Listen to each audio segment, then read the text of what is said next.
श्रीमान उद्धव ठाकरे गटाचे नेते संजय राऊत तथा लालबागच्या राजा गणपती बाप्पाचा अपमान करतात।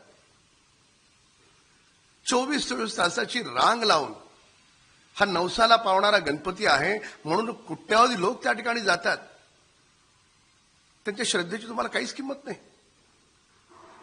म्हणे की हा लालबागचा राजा फक्त आमचे आदरणीय केंद्रीय नेते अमित शहाजी यांना प्रसन्न आहे। हो आहे, पण ज्या भक्तानं मनापासून श्रद्धेनं मागितलं लालबागच्या राजाकडे त्याचं पूर्ण झालंय, म्हणून ते एवढी कोट्यावधी लोकांची गर्दी आहे। तुम्ही त्या भक्तांचा पण अपमान कराल, त्या लालबागच्या राजाचा अपमान कराल, एवढी उबाटाची हिंमत। लोक अजूनही विसरले नाहीत की उद्धव ठाकरेंनी कोविडच्या काळात बिअर बार आणि वाईन शॉप सुरू केले, पण आमचा सिद्धिविनायक गणपती त्याला टाळं लावलं। कोल्हापूरची आमची अंबाबाई तिला टाळं लावलं मंदिराला। तुम्हाला एवढी हिंदुत्वाची घृणा काय? लोकसभेच्या निवडणुकीत तुमचे उमेदवार निवडून आले तेव्हापासून तुम्ही पाकिस्तानचे झेंडे नाचवता, त्याच्यामुळे तुम्हाला हिंदुत्वाची एवढी घृणा। श्रीमान संजय राऊत यांनी लालबागच्या राजाचं दर्शन घेणाऱ्या त्या लालबागच्या राजाची श्रद्धा ज्या कोट्यावधी लोकांना आहे त्या सगळ्या तमाम मराठी बांधवांसहित सगळ्यांचाच अपमान केलाय। त्याला हात जोडून माफी मागितली पाहिजे। मां भारती के इस मुल्क में उपराष्ट्रपति पद का चुनाव है। अपेक्षा यह होती है कि कोई भी चुनाव जिसके पास आंकड़े हैं वह चुनाव जीतता है। विपक्ष के पास कोई आंकड़े नहीं है, वो भली बात ही जानते हैं, पर कम से कम उपराष्ट्रपति पद है, उसकी अपनी एक गरिमा है, गौरव है। ऐसे पद के लिए वो अपनी हार मान लेते हैं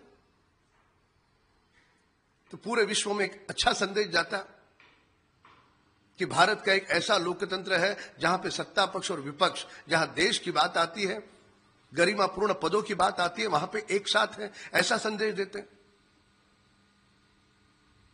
पर वे ऐसा संदेश इस कारण नहीं दे रहे क्योंकि बार बार हमारे दुश्मन मुल्क पाकिस्तान हो, चाइना हो, उनके प्रवक्ता के रूप में राहुल गांधी पेश आते। क्या यही कारण है? उनके पास आंकड़े नहीं होने के बावजूद भी उन्होंने जानबूझ करके उम्मीदवार खड़ा किया। समूचा देश जानता है आदरणीय सीपी राधाकृष्णन जी अच्छे वोटों से चुन करके आएंगे, पर दूसरी ओर देश यह भी जानता है कि विपक्ष ने वो मौका खो दिया कि भारत का लोकतंत्र सत्ता पक्ष और विपक्ष गरिमा पूर्ण पदों के लिए एक साथ है, ये संदेश देने का मौका विपक्ष ने खो दिया। हमारे पवित्र अशोक चक्र को जिस प्रकार से क्षति पहुंचाने का प्रयास श्रीनगर में हुआ है, यह दुर्भाग्यपूर्ण है। इसकी जितनी निंदा की जाए वह कम है। जिन्होंने किया उनको दंड तो मिलेगा, पर यह भारत देश के प्रेमी नहीं हो सकते। ये भारत में आए हुए घुसपैठी, यही लोग इस प्रकार का घिनौना करतूत कर सकते हैं। अशोक चक्र हमारे देश की पहचान है, मां भारती की अपनी एक निशानी है। उसके साथ इस प्रकार से क्षति पहुंचाना, इससे सारा भारत को प्रेम करने वाले देशवासी इससे दुखी है। जिन्होंने भी ये घिनौना दुष्कृत्य किया है उन्हें कड़ी से कड़ी सजा होगी।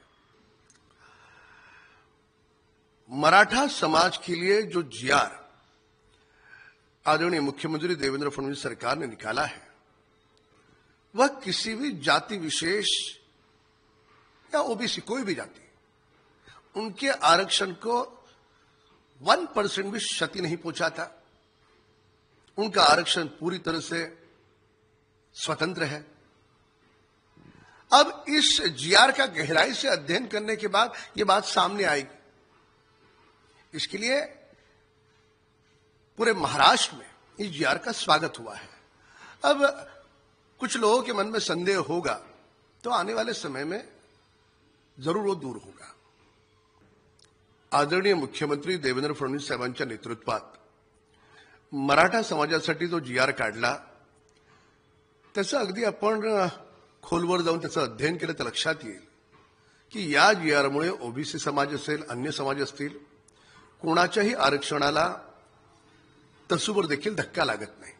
त्यांचं आरक्षण पूर्णपणे अबाधित आहे.